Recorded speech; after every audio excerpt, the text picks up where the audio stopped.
Hello friends, welcome to country சமையல். இன்றைக்கி நம்ம சேனலில் என்ன வீடியோ பார்க்க போகிறோன்னா, மருத்துவ குணங்கள் அதிகம் நிறைந்த பிரண்டை துவையல் எப்படி செய்யறாங்க பார்க்க போகிறோம். வாங்க அதை எப்படி செய்யலாம் வீடியோவில் போய் பார்த்துலாம். அதுக்கு முன்னாடி நம்ம சேனலை சப்ஸ்கிரைப் பண்ணாதவங்க சப்ஸ்கிரைப் பண்ணிக்கோங்க. பக்கத்தில் இருக்கிற பெல் ஐக்கானை கிளிக் பண்ணி ஆல் பட்டனை ப்ரெஸ் பண்ணி வச்சுக்கோங்க. அப்போ தான் நாங்கள் போகிற ஒவ்வொரு வீடியோ நோட்டிஃபிகேஷனாக வரும். பிரண்டை துவையல் பண்ணுறதுக்கு ஃபஸ்ட்டு கடையில் கொஞ்சமாக எண்ணெய் சேர்த்துக்கலாம். காஞ்சிச்சு. இதில் சின்ன வெங்காயத்தை கட் பண்ணி வச்சுருக்கேன், இது கூட சேர்த்துக்கலாம். பிரண்டை துவையல் பண்ணும்போது எப்போவுமே சின்ன வெங்காயம் சேர்த்து பண்ணுங்கள், அப்போ தான் நமக்கு டேஸ்ட் நல்லாயிருக்கும். இது கூட 4-5 வரமிளகாய் சேர்த்துக்கோங்க.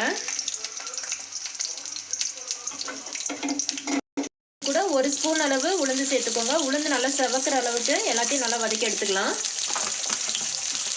கூட 4-5 பல் பூண்டு உரித்து வச்சுருக்கேன், அதை இது கூட சேர்த்துக்கலாம். இந்த அளவு இஞ்சி சேர்த்துக்கோங்க. சேர்த்துட்டு எல்லாத்தையும் நல்லா எண்ணெயிலே நல்லா வதக்கி விட்டுக்கோங்க. கொஞ்சமாக பெருங்காயத்தூள் சேர்த்துக்கோங்க.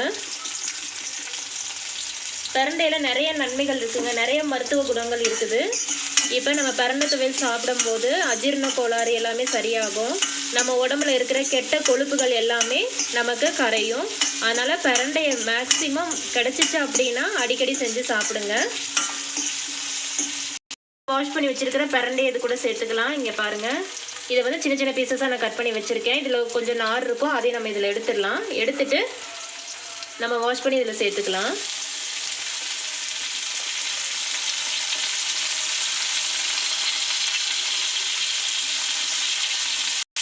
பிரண்டை சாப்பிட்றதுனால எலும்பு தேய்மானம் அதிகமாக ஏற்படாமல் இருக்கும். எலும்பு வந்து நல்லா வலுப்பெறுங்க. அதனால் அடிக்கடி நம்ம பிரண்டை துவையல் செஞ்சு சாப்பிட்ணும். பிரண்டை துவையலை செஞ்சு சாப்பிட்லாம், இல்லைன்னா பிரண்டை பொடி செஞ்சு சாப்பிட்லாம்.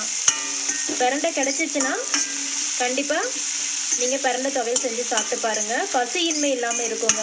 பசியின்மை இல்லாமல் இருக்கிறவங்க, அதாவது பசிக்கவே மாட்டேங்குது அப்படிங்கிறது சொல்கிறவங்க, இந்த பிரண்டை துவையல் நீங்கள் ஒரு டைம் சாப்பிட்டா போதுங்க, நல்லா பசி எடுக்கும். இந்தளவு புளி சேர்த்துக்கோங்க. பிரண்டை துவையலுக்கு முக்கியமான ஒன்று புளியும் காரம் உண்டாங்க. அதனால் வரமிளகாவும் புளியும் கொஞ்சம் அதிகமாகவே சேர்த்துக்கோங்க. அப்போ தான் பிரண்டை துவையல் நமக்கு நல்லா டேஸ்ட்டாக இருக்கும். அவ்வளோதாங்க, நம்ம சேர்த்த பொருள் எல்லாமே நல்லா வதங்கிருச்சு. இதில் கொஞ்சமாக உப்பு சேர்த்துக்கலாம். நல்லா ஆற வச்சதுக்கப்புறம் நம்ம அரைச்சி எடுத்துக்குவோம். அரைச்சி எடுத்துகிட்டு வந்துச்சுங்க. இப்போ நம்ம தாளிச்சிடலாம். கொஞ்சமாக எண்ணெய் சேர்த்துருக்கேன், இதில் கொஞ்சமாக கடுகு சேர்த்துக்கோங்க. கடுகு நல்லா பொரிஞ்சதும் கொஞ்சமாக கருவேப்பிலை சேர்த்துக்கலாம். இப்போ அரைச்ச பிரண்டை துவையலை இதில் சேர்த்துக்கலாம்.